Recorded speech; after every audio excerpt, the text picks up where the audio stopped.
Prayer is so significant in our lives. The challenge, and I dare say the problem, is we don't even know what to say. We don't even know what is prayer. And we even hear Scripture testify to that. That the Spirit of God moans and groans inside of us because we don't know how to pray as we ought.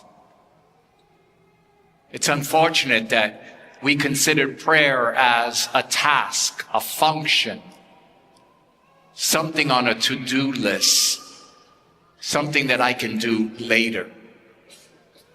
Fortunately, some of us think that we don't have time for prayer, that somehow prayer is a waste of our time. But prayer is much more than something that we do. It's at the heart of who we are. Prayer is entering into a relation with God and relating with Him in prayer.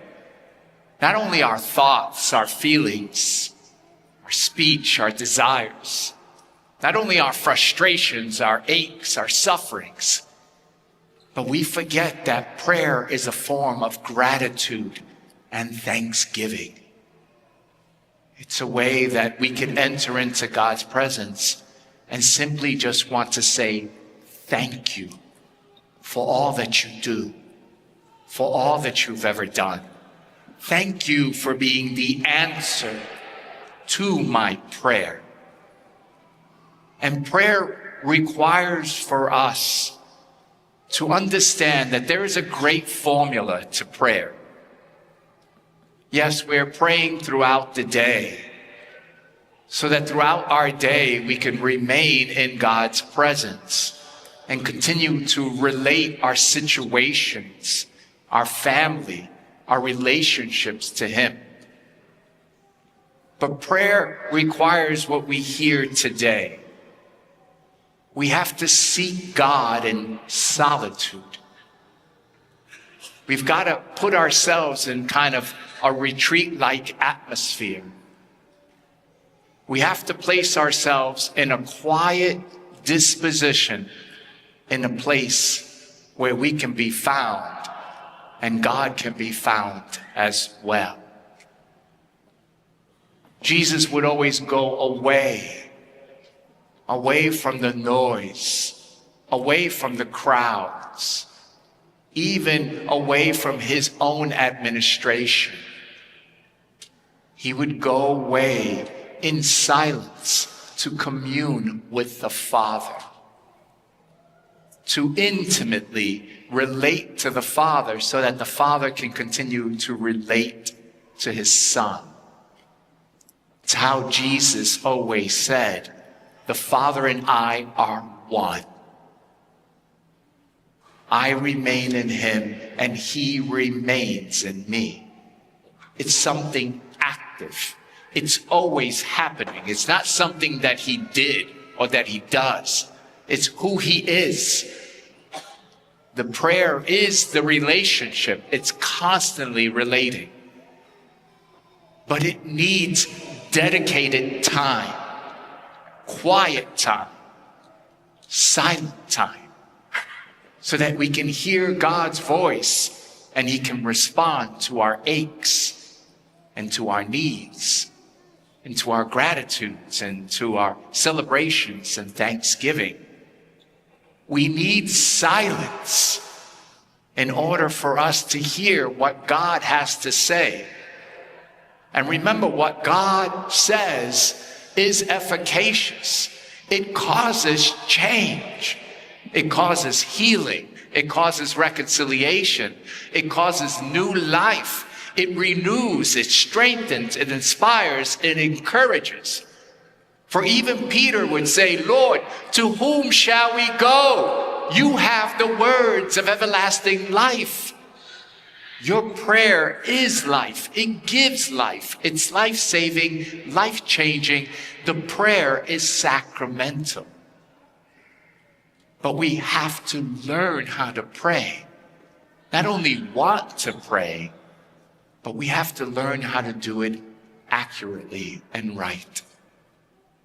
We see in Elijah today how important it is to come away. Jesus would always say, "Come away with me."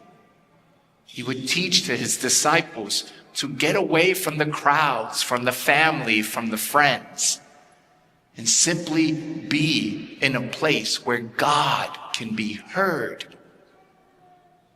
And he goes. And what we learn from Elijah is discerning God's voice. What does God's voice? Because so many of us think that God is an angry God, and God is yelling, and God is screaming. God is not yelling. He just can't be heard. And so if God can't be heard, how is it that you hear him yelling? What God is reminding us in Elijah, those storms in our lives, we are those storms. Our words are harsh. They're like earthquakes. They're like fire that just burn and consume everything. We're so busy hearing the wrong voices that if we want to hear God's voice, we got to shut down all those people who sound like earthquakes, all those people that sound like hurricanes, all those people who want to be heard. We got to shut that all down. And we have to wait patiently for the Lord to lead us in prayer. Prayer is something that God does. What we do in prayer is simply lovingly respond to what God has to say and what God has to share with us. Jesus is showing the disciples that they're listening to the storms in their life, and it's causing them to be fearful, hopeless. It's causing them to be despairing, discouraged. It's causing them to be dark and desolate. They're hearing the wrong voice.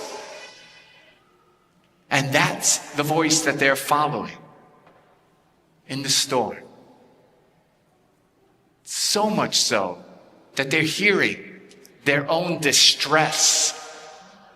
They're hearing their own selves cry out to their own selves. That even when God speaks, they're not even sure if it's him, because they don't recognize his voice, because the storms that they're listening to in their head.